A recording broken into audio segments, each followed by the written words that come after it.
Salam saudara-saudaraku sekalian. Kali ini saya ingin membawakan renungan berjudul Kita harus saling mengasihi. Kita harus saling mengasihi. Untuk itu kita akan membaca di dalam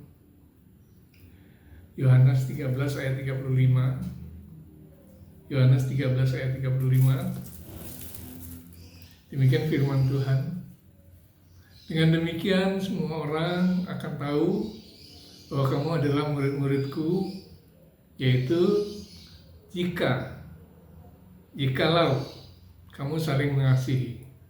Saya ulangi sekali lagi, Yohanes 13 ayat 35, demikian firman Tuhan. Dengan demikian semua orang akan tahu bahwa kamu adalah murid-muridku, jikalau kamu saling mengasihi. Saudara-saudara sekalian yang saya kasih di dalam nama Tuhan Yesus Kristus, apa tanda murid-murid Tuhan? Pada suatu hari ketika sedang siaran di radio Hotline, suatu hari ya, udah beberapa tahun yang lalu, ada seorang bertanya demikian, berkata pada di radio tersebut, bertanya pada kami di radio tersebut demikian, bukan bertanya sebetulnya, memberi pernyataan. Demikian katanya, Pak, saya rasa pertemuan di gereja itu rukun-rukun saja ya, rasanya damai sekali. Padahal saya bukan orang Kristen, katanya. Kami merasa sangat senang waktu itu mendengarnya, sehingga kami bersyukur pada Tuhan, dan kami pun menjawabnya, terima kasih Pak, karena itulah kehendak Tuhan. Puji Tuhan.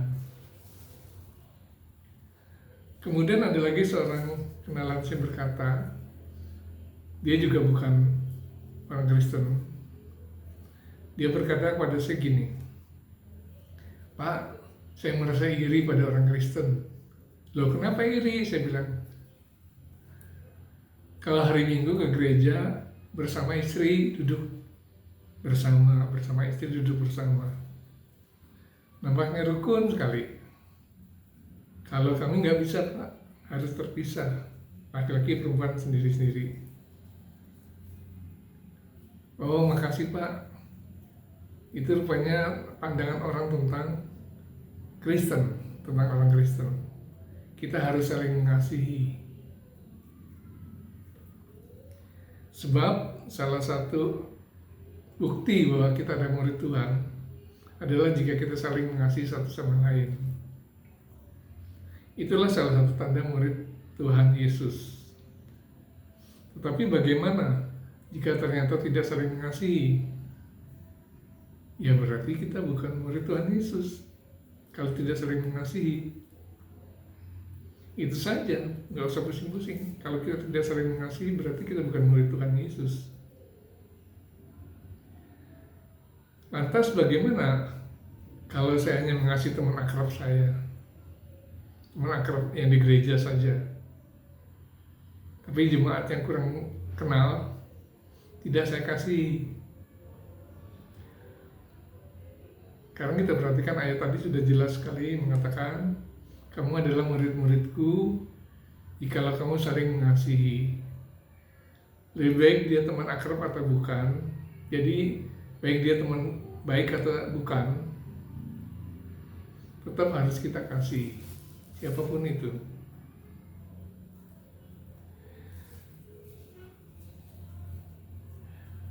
Kalau kita coba-coba ngotot orang yang mengatakan itu tidak mengasihi saudara yang lain, hanya mengasihi temannya akrab, itu orang Kristen loh Pak.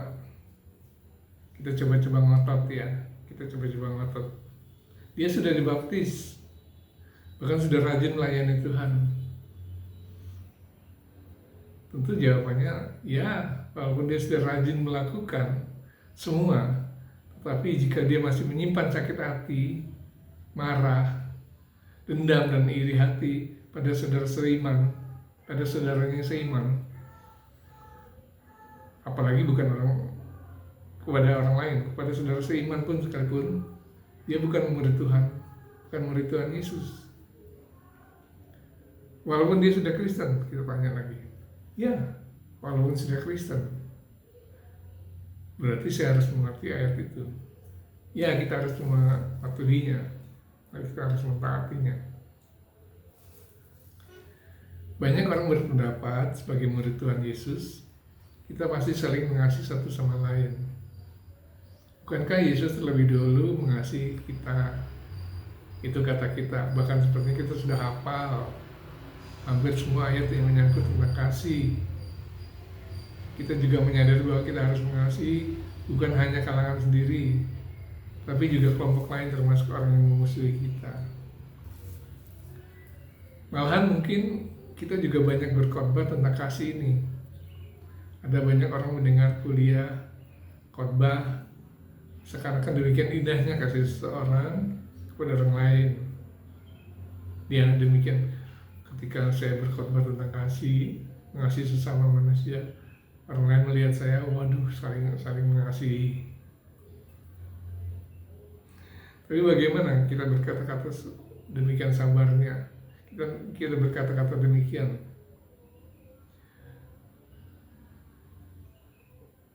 Karena kita menutupi semuanya itu. Kita pura-pura sabar, mulut sambil tersenyum, tangan terbuka lebar. Wah, indah sekali. Jemaat pun pasti terpesona melihat kita. Mereka pikir inilah pendeta yang akan mengasihi orang lain seperti Tuhan Yesus. Ya, hanya itu. Tetapi semuanya hanya ucapan saja, tidak keluar dari hatinya. Suatu ketika ada seseorang berkhotbah, tapi setiap kali dia berkata bahwa kita harus saling mengasihi satu sama lain, selalu saja seorang ibu mengejeknya. Jadi pendeta itu khotbah, mari kita saling mengasihi satu sama lain. Tiba-tiba seorang ibu jemaat di situ, bukan jemaat, duduk di situ, ngejeknya. Tapi cukup pelan suaranya, cukup pelan-pelan saja. Cuman ngomong aja katanya. Sehingga akhirnya seorang jemaat di sebelahnya bertanya, "Ibu, kenapa ibu selalu mengejek pembicara itu?" Itu menjawab, "Ya, karena dia suami saya istrinya. Saya tahu kalau dia tidak melakukan semua itu." Ya, saudara-saudara, demikianlah. Mungkin saudara akan tersenyum mendengarnya, tapi itu kejadian beneran. Ya, tanpa diketahui orang lain, pada saat kita merasa tersinggung sedikit aja, tanpa diketahui orang lain, ketika ada yang berkata pada sesuatu pada kita dan kita tersinggung mendengarnya, kita marahnya sampai ke ujung bumi. Ya, marah sampai ke ujung bumi. Kita harus balas orang itu. Terkadang bahkan mengutuki orang itu yang menyinggung itu. Lupa dengan khotbah kita tadi. Itulah gambaran sebagai orang Kristen. Ngomong pintar, tetapi pelaksananya sulit sekali. Ada juga jemaat Kristen yang selalu berbicara halus, bertutur kata sopan dan lembut di muka umum. Selalu berbicara tentang kasih, tapi saat tersinggung oleh istrinya, bukannya dia menyadari kesalahannya, dia malah membalas ucapan istrinya dengan kasar. Demikian juga dengan istrinya, sehingga terjadi pertengkaran hebat antara mereka. Gimana, saudara-saudara? Sikap munafik kita selalu terjadi di dalam persekutuan kita. Mengapa kita sering melakukan itu? Bukankah itu berarti kita menjadi amat munafik? Ucapan kita amat bertentangan dengan perbuatan kita? Mengapa kita demikian mudahnya mengatakan agar kita mengasihi orang lain dan mengampuni dan mendoakannya? Tetapi dalam prakteknya, kita sulit sekali berbuat seperti itu. Lupakah kita akan perkataan Tuhan yang mengatakan ampunilah kesalahan orang lain seperti kamu mengampuni, seperti Tuhan mengampuni kesalahanmu. Banyak orang berkata sesungguhnya amat mudah menjadi murid Tuhan Yesus. Asal kita percaya pada Yesus, kita sudah menjadi murid Tuhan. Kita tidak harus menjadi seorang yang seperti yang orang lain yang demikian giat melakukan cinta ritual agamanya. Siapa bilang kita tidak perlu melakukan semuanya? Baru ciri-ciri sebagai anak Tuhan saja, kita cuma bisa berkata katakan saja. Kita baru ciri-cirinya anak Tuhan itu saling mengasihi, tapi kita hanya bisa berkata-kata saja. Tapi sulit melakukannya. Kalau mengacu pada ayat tadi, kita murid Tuhan kalau saling mengasihi. Berarti kalau tidak, ya bukan murid Tuhan. Sudahkah kita saling mengasihi sesama jemaat? Ternyata belum. Berarti kita sudah gagal melakukannya. Belum lagi kalau ditanya bagaimana dengan kelompok lain. Bukankah bahkan musuh kita? Wah, jauh sekali dari hal itu.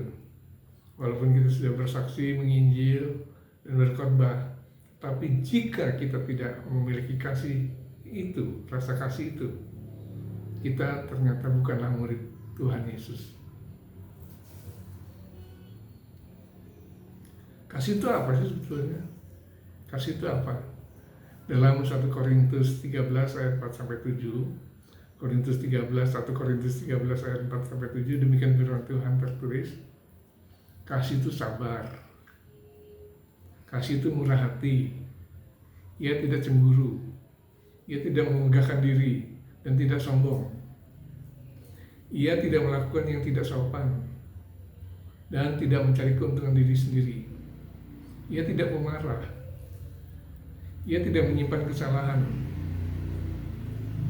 orang lain, ia tidak bersukacita karena ketidakadilan, tapi karena kebenaran. Ia menutupi segala sesuatu, percaya segala sesuatu, mengharap segala sesuatu, sabar menanggung segala sesuatu. Itulah kasih. Pertama kita lihat kasih itu sabar. Berarti kita harus menantikan jawaban Tuhan atas doa kita dengan sabar. Juga harus sabar dengan orang lain. Tidak menggerutu atau malahan marah dengan Tuhan. Murah hati berarti kita mudah mengampuni orang lain. Tidak cemburu artinya kita tidak egois. Dan marah kita melihat orang lain berhasil. Tidak sombong, tidak menyimpan kesalahan orang lain. Itulah sebagian dari kasih yang diajarkan oleh Tuhan Yesus. Memang berat sekali ya, tapi itulah yang harus kita lakukan. Kalau kita hanya bisa melakukan sebagian saja, boleh nggak? Kita hanya bisa melakukan sebagian saja. Sebetulnya harus semuanya, tetapi manusia seringkali lupa atau belum bisa. Ya, kita hanya belajar sedikit, kita harus belajar sedikit demi sedikit. Sebab kita belum sempurna, tapi makin hari makin sempurna, makin bertambah, makin berkembang. Bukan berkurang. Tapi kadang-kadang kita naik, terkadang kita turun. Sungguhnya kita akhirnya bisa menjadi sempurna ketika kita berjumpa dengan Yesus.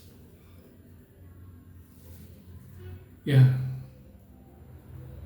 saat ini saya merasa tersadar dari perasaan terlena saya tentang saling mengasihi. Kita menyadari betapa sulitnya untuk bertindak seperti itu. Kiranya Tuhan ampuni kami, mampukan kami tidak hanya mengucapkan tapi mudah untuk melakukannya. Janganlah jadikan kami orang munafik, Tuhan.